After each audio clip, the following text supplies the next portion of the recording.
రాష్ట్ర ప్రభుత్వం ధాన్యం కొనుగోలు చేయడం లేదని ఆరోపించారు బీజేపీ నేత ఏలేటి మహేశ్వర్ రెడ్డి. రైతుగోసా బీజేపీ భరోసా కార్యక్రమంలో భాగంగా యాదాద్రి భువనగిరి జిల్లాలోని వడపర్తి ధాన్యం కొనుగోలు కేంద్రాన్ని పరిశీలించారు నేతలు. ధాన్యం కొనుగోలు కేంద్రాల్లో పెద్ద ఎత్తున ధాన్యం కుప్పలు కనిపిస్తున్నాయన్నారు. సీఎం రేవంత్ రెడ్డి రైతు డిక్లరేషన్ను ఎందుకు అమలు చేయడం లేదని ప్రశ్నించారు. కేంద్రం ఫసల్ బీమా యోజనతో రైతులకు లాభం చేయకుండా అడ్డుపడుతున్నారని ఆరోపించారు మహేశ్వర్ రెడ్డి.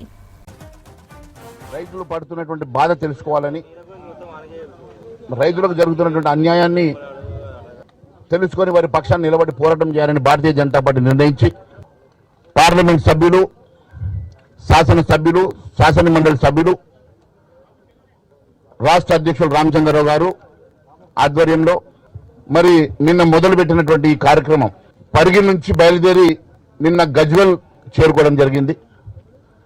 అనేక ఐకేబీ సెంటర్లు, అనేక ఏఎన్సీ సెంటర్లు, రోడ్ల పొంట రైతులు పడుతున్నటువంటి బాధలు, రోడ్డు పొడుగున కిలోమీటర్ల కొద్దీ వరి ధాన్యాన్ని పోసి వాటికి కాపలా కూర్చున్నటువంటి రైతులను చూస్తూ ఉంటే నిజంగా దయనీయమైనటువంటి పరిస్థితి కనబడ్డది.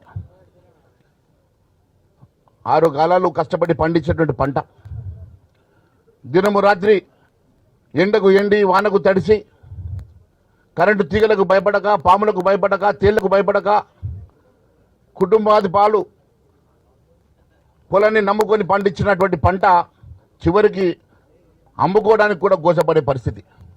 మళ్ళీ ఈరోజు 4 రోజులైతే వర్షాలు పడతాయి, మళ్ళీ వాళ్ళు పొలం పనులు మొదలవుతాయి.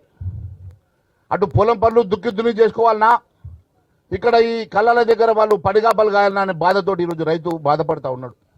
రైతు కుప్పల మీద కూలి చనిపోయిన పరిస్థితి మనం గమనిస్తూ ఉన్నాం. నిన్న లక్షడిపేటలో గత వారం వడగాళ్లకు ఆ షెడ్డు కూలి వాళ్ళ మీద పడితే 3 రైతులు చనిపోయినారు.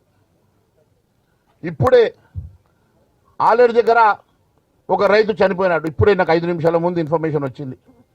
రైతు పడేటువంటి కష్టాలు చూడండి, అక్కడ వరి కుప్పలను చూడండి, మక్కల సంగతి అదే, జొన్నల సంగతి అదే, సన్ఫ్లవర్ అంతే ఉంది, శనగల విషయం కొనుగోలు మొదలు కాలే.